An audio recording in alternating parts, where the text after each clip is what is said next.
In this video today, we're going to be looking at the things that NBA 2K17 has changed from launch up until now. Now we're talking about the big things and we're talking about the secretive shit, alright? This is the stuff that they didn't talk about publicly or they tried to keep on the low or that a lot of people just aren't talking about. I noticed looking back that some of the animations that I used to play with when the game launched were gone, so I was like, yo, how many more are there? And so that inspired this video, man. Let's get into it. Alright, the first one is one that I have a huge problem with. It affects all archetypes, but especially sharpshooters or anybody who loves to use the corner. The corner stutter step animation is fucking gone. Look at Waffle pass me the ball, turnover. You're like, Asian, what do you mean by that? I'm gonna show you here in a second. Now, these clips are from D-Man's channel. I'm gonna leave a link in the description.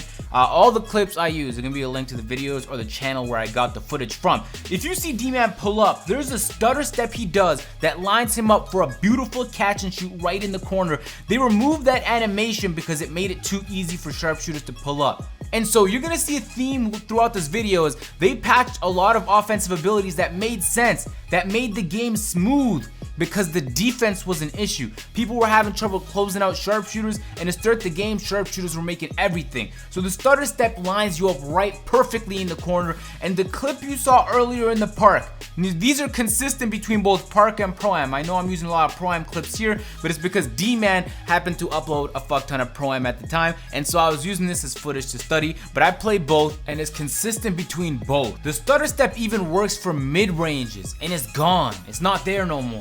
The funny part is they actually took this animation from NBA Live. I was playing the beta for NBA Live, and this gameplay is from K-Spade. I remember very vividly that this was one of my favorite things about the game. And you know I always like to talk trash about NBA Live, but that corner stutter step, it made the game feel smooth when you're trying to pull up from three. And at the time, 2K didn't have anything like that. And they added it in the game, then they took it out, and they didn't tell nobody about it. That's disappointing.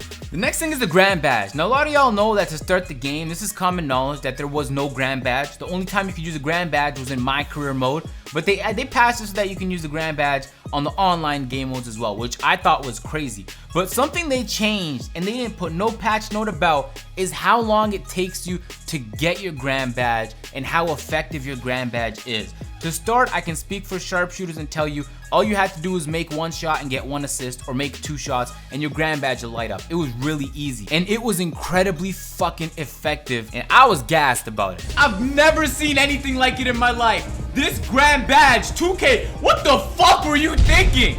Wait, why would you give me this? Why would you allow me to use this?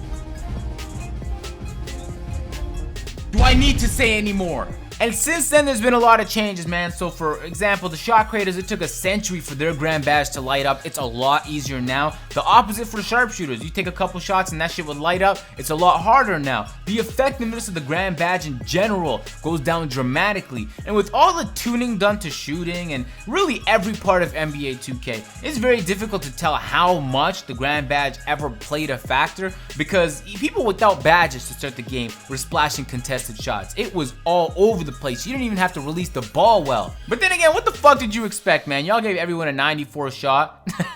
94 shot, and on top of that, you got all the badges on you and a good release. Of course. And so yeah, they did make it difficult. This is probably the heated one, is contested shots, and really shots in general. Now this one is a little bit more obvious because we've seen the Mike Wang tweets, etc. 2K will let us know in the patch notes, but recently I've noticed they've stopped telling us when they were tuning stuff. 3 weeks ago, I noticed, as my sharpshooter, that they made it easier to make open shots both in the park and the pro-am, and they made it more difficult to make contested shots. And I know they said there was going to be a tuning that did that exact same thing, but I'm saying beyond that. They waited a week till that was in effect, and I noticed a big difference, especially in my open shots dropping. And so I initially got my mixtape clip shooting from half court, and then I realized they made the change, and I took a few steps back and I was pulling greens from full court on the park. I was like, this didn't happen before. This is the same release, releasing it the same way. Monumental difference. And so at first they were telling us all the changes they were making, and now they're keeping a lot of it a little hush hush, because every time they say some shit, it's gonna anger people.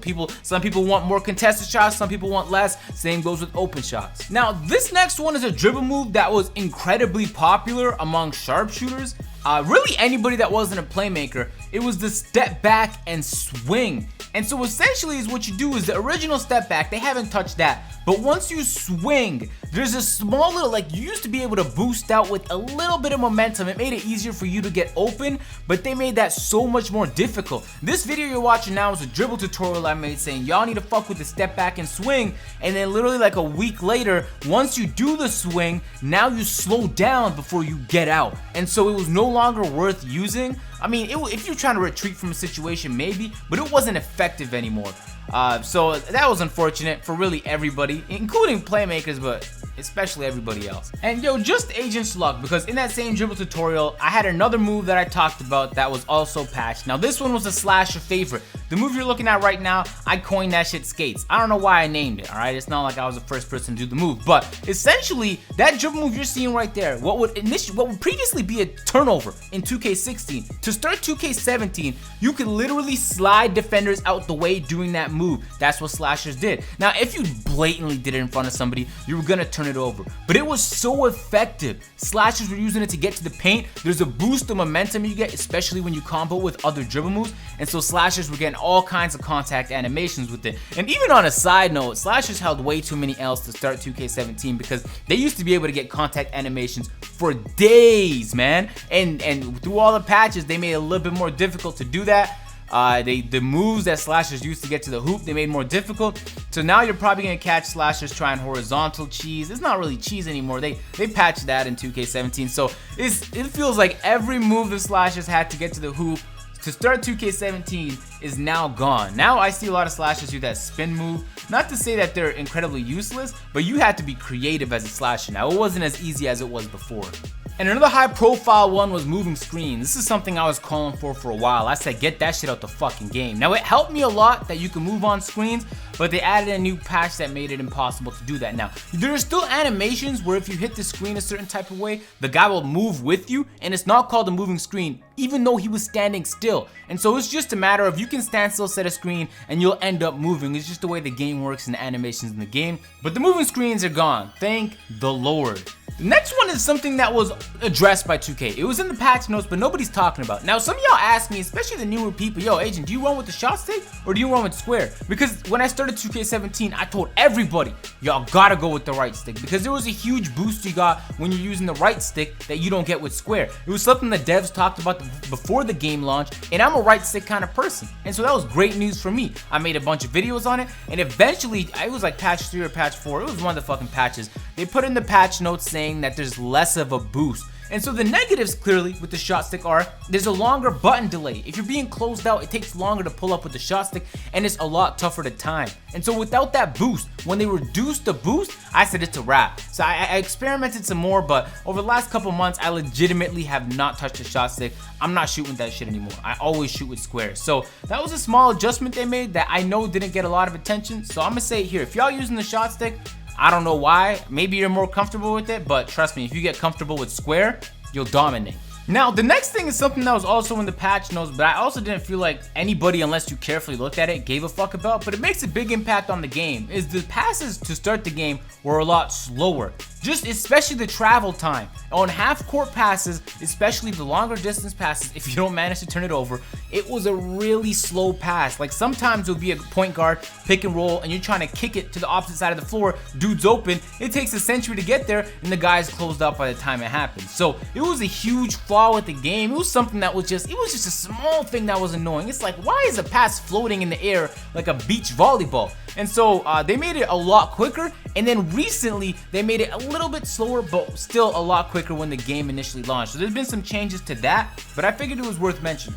Now, this next thing is a huge one, and I mentioned it briefly a little earlier, is the archetypes mean less. To start the game, the difference between a 94 shot the sharpshooters had from 3 and like the 72 a playmaker had, it made a huge difference. You could tell. I had both a playmaker and a sharpshooter. Massive difference. Now, if you had a 55 overall player, you were not nearly as consistent as you are now. But I sincerely believe, and this might be a crazy theory, that they legitimately thought, yo, Christmas noobs are gonna be on, let's just dumb the game down. Because now players with the 55 rating are banging from threes, Now players with like a 60 driving dunk are slamming on everybody. It's just archetypes mean less than they did when the game initially dropped. When the game dropped, it was a serious specialty. And now it's like, it's your specialty, but if you're a sharpshooter, you can still do a lot of other things. And so it's just something that came with all the patches, unfortunately. And really just a theme that I mentioned to start the video and is consistent through all of these is the defense was the problem.